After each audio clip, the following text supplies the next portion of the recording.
nggak apa-apa. Pengentalan darah kah atau? Ya itu yang belum tahu. yang Jadi lagi kayak gini. Karena biasanya kalau Kayak biru- gini, kayak gini. biru-biru gitu badannya. Oh iya. Mungkin mungkin pengentalan darah. Ya mungkin. tadi Pecah pembuluh darah. dulu udah operasi jantung. Udah bebas Ini saya. belum kelihatan.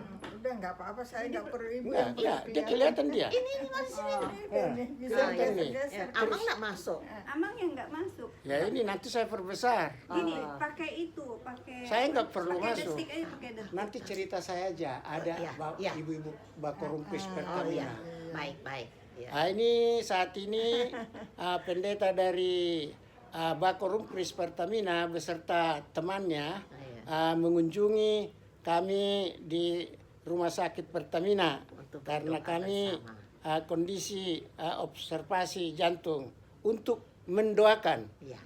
Puji Tuhan. Kami sambut dengan gembira kedatangan Ibu Pendeta beserta timnya Iya. untuk mendoakannya. Kami persilakan Ibu Pendeta. Ya, baik Amang. Makasih, Ya, Amang. apa namanya? Usia berapa sekarang? Agustus tanggal 1780. Itu Ah, sudah 17 8. Agustus. Iya. Waduh, diramein Hari sementara. kemerdekaan ya. Tuh, Kemerdekaan puji Tuhan Indonesia. ya. Puji 80. Tuhan, perjalanan sudah panjang ya ini Amang. Thanks God.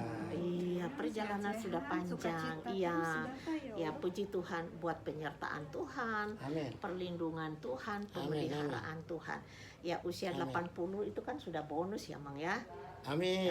Nah, ya sudah bonus kan yang Tuhan beri. Nah, tentu di usia yang sudah cukup panjang ini, kalau Tuhan berkenan masih ditambahkan usia, pasti ada maksud Tuhan kan? Amin. Maksud Tuhan itu apa?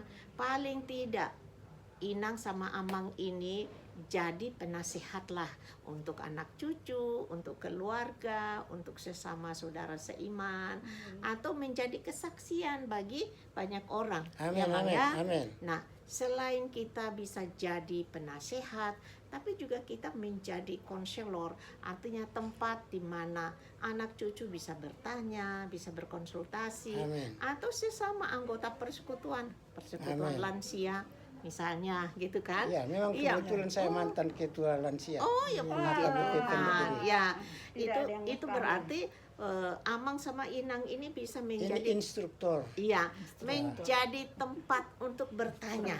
Ya. Lansia. Ya, menjadi tempat untuk bertanya, gitu kan? Menjadi penasehat. Amin. Ya. Lalu selain itu juga menjadi tiang doa lah kita ini kan? Kan Amin. kita tidak bisa pergi keliling ke seluruh kota, seluruh desa untuk memberitakan Injil. Tapi paling tidak kan di usia kita seperti ini di mana kita tidak sibuk lagi dengan pekerjaan, tinggal menikmati kan hari tua Amin. kan. Dari Pertamina, Amang ini kan? Iya, iya. Nah, puji Tuhan ya, sampai Ini usia Dharma Wanita ini. ya, sampai usia seperti ini masih Tuhan pelihara melalui Amin. Pertamina kan, semua fasilitas disiapkan, Iya. semua biaya disiapkan. Tidak Amin. semua orang bisa Amin, mengalami itu. Ini saya pikir Pengobatan iya, gratis. iya itu sudah anugerah Tuhan kan, Amin. Abang ya. Amin. Nah, ya. Maka selagi masih ada kesempatan, kita harus tetap sehat ya, Amin. secara Amin. rohani. Amin. Iya, secara rohani supaya kita bisa menghasilkan buah. Nah, buah itu ya untuk menyenangkan Bapa kita, ya kan? Untuk menjadi berkat bagi orang lain kan? Paling tidak bagi generasi muda. Ya kan, Amin. Amang ya? Jadi, ketiga hal ini menjadi penasehat, menjadi konselor, lalu menjadi panutan. Amin. Kita ini seperti video yang baik di mana orang akan melihat, oh iya Amang itu ya begini, kok Amang ini, Amang Panjaitan itu dulu begini. Jadi yang diceritakan yang bagus, jangan pula yang jelek gitu kan. Kalau yang jelek, wah Amang Panjaitan mah pelit banget nih, dia banyak duit tapi pelit banget, kira-kira seperti itu kan, nggak mau seperti itu kan Iya, Amang iya, ya. iya. Jadi kita belajar untuk berbagi kan, gitu loh. Jadi coba kita Amang sama Inang ini coba renungkan baik-baik. Mari kita berdoa supaya selagi masih ada waktu kita menjadi teladan video yang baik bagi anak cucu, bagi semua keluarga besar, punguan, lalu kemudian bagi komunitas kita, bagi orang lain kan, Amang ya.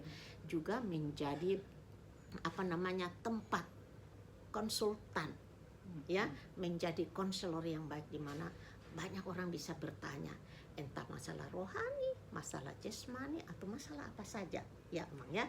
Lalu kemudian juga menjadi tiang doa, ya kan? Doa ini kan sebuah pelayanan yang tidak kelihatan.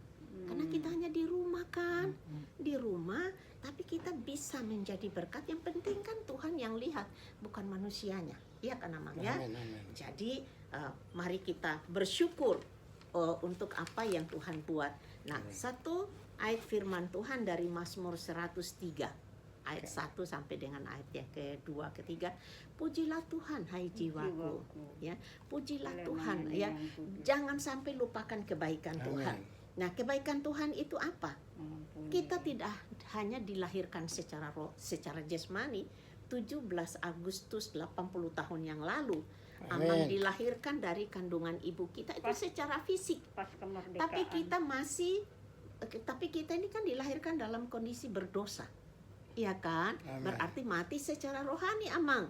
Nah, tapi kita bersyukur oleh karena jalan keluar untuk kematian rohani itu Tuhan siapkan.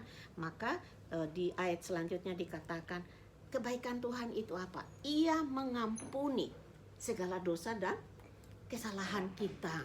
Ya, kalau tanpa pengampunan Tuhan tidak ada seorang pun yang bisa berseru kepada Bapa. Atau dengan kata lain, kita harus dilahirkan kembali oleh Roh Kudus.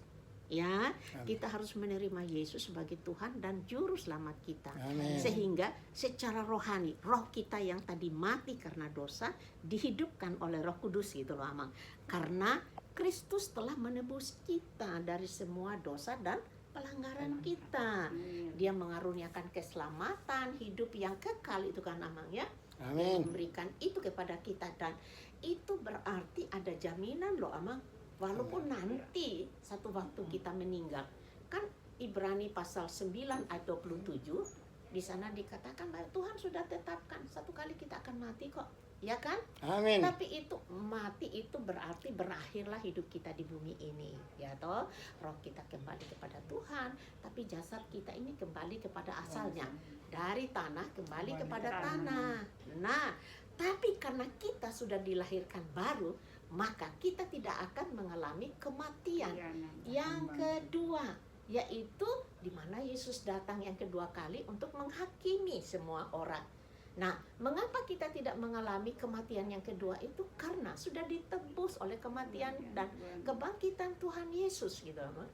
Ya, kita sudah diangkat jadi anaknya.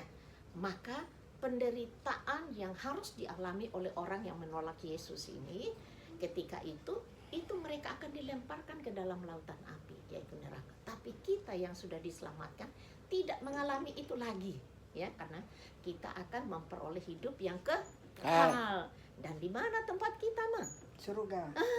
Di rumah Bapa kan, di rumah Bapa yang kekal. Dan itulah tujuan kita hidup, ya, selama masih ada kesempatan namanya. Jadi pujilah Tuhan hai jiwaku. Daud ini dia perintahkan dirinya sendiri. Jiwa ini kan menggambarkan